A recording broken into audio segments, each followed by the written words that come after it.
words of my mouth and the meditations of all of our hearts be always acceptable in thy sight, O Lord, our strength and our Redeemer. Amen.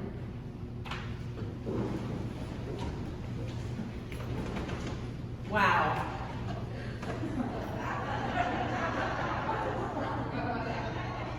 The book of Genesis is 50 chapters long, and we just covered 25 of them. We'll do this week in order to keep the emphasis on the overarching story of the whole Bible.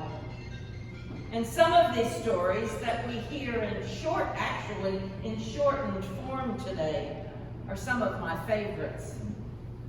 So today we begin with the birth of the twins, Esau and Jacob, to Rebekah and Jacob, who begin fighting in the womb. Rebekah is so distressed and so uncomfortable that she goes to plead with God, who tells her that this is just the beginning. God says, 2 nations are in your womb, and the two peoples born of you will be divided. The one shall be stronger than the other, and the elder shall serve the younger. And we hear the twin stories of Jacob taking the birthright and the blessing that the elder should have received.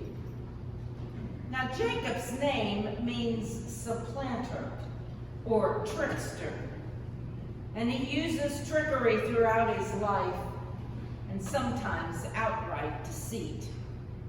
But he uses it to fulfill not only his own rise to power, but also to fulfill God's words to Rebekah, that the elder shall serve the younger. Jacob's election, announced to Rebekah by God, with the transfer of the birthright and the blessing, has become a legal fact. This is a theme that we'll see throughout our upcoming stories. And we've already heard it in Isaac, the younger brother to Ephraim, and we have it here in Jacob.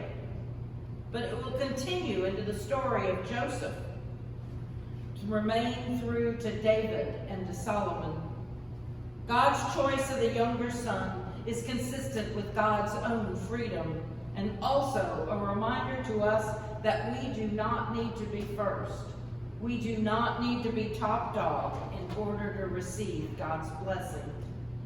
God can use us, often in spite of ourselves, to do God's work. And here we have seen a man called Laughter. Remember, Isaac's name means laughter. Accidentally conveyed chosenness to the man called Trickster.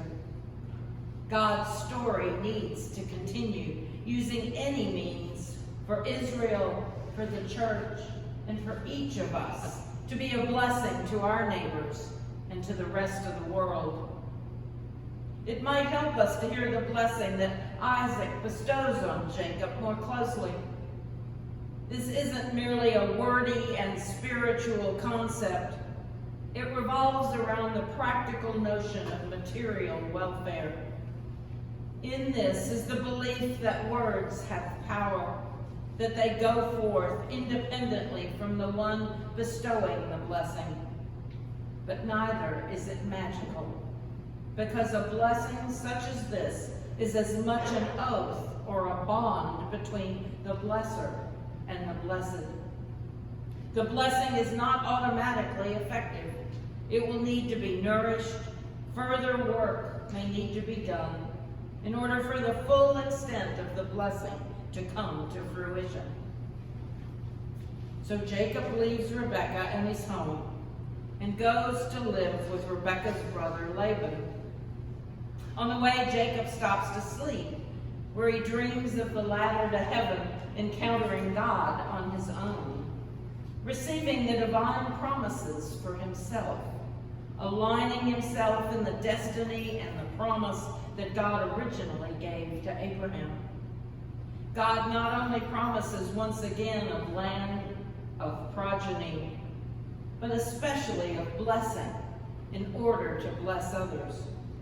God also promises that God will be with Jacob and bring him back to this land. And Jacob unilaterally promises that if God does remain with him, he will make Yahweh his God and tithe to God 1/10 of all his possessions. It's not a covenant or a contract. God and Jacob have made promises to one another. At Laban's, Jacob is tricked into marrying the elder sister Leah before he's allowed to marry his love, Rachel. In the bargain, he gets 2 servant wives, Zilpah and Bilhah. And from the 4 of them, Jacob gets 12 sons and a daughter.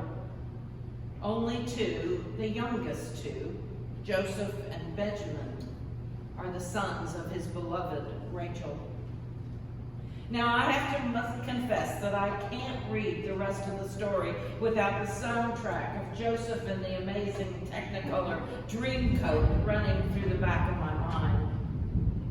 Joseph, the favorite of his father Jacob, doesn't seem to realize the animosity that has risen among his brothers, not only for being the favorite, but for telling of dreams where they will bow down to him. So the 10 older brothers plot to kill him, but instead sell him to a band of slave traders who take Joseph to Egypt and sell him to Potiphar. There ensues a long, remarkable tale of Joseph's rise and fall, only to rise again, becoming the second in command of the Pharaoh himself. These years in the home of Potiphar, those years in prison, but then rising to a position of eminence, puts Joseph into a position where he will be reunited with his family to care for them in their time of need. The famine that Joseph predicts comes to be, but under his direction, Egypt has more than enough stored to get them through the famine, and even feed these poor Hebrews who come begging for food from the unrecognized brother that they sold into slavery.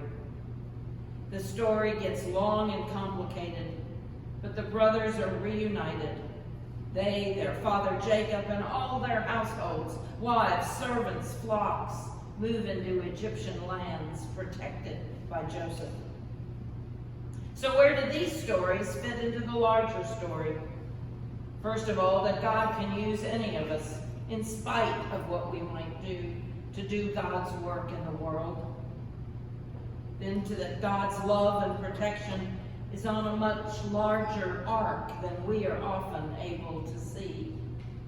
And that God will keep working to make God's initial wish that we be blessed in order to be a blessing, either through us or in spite of us.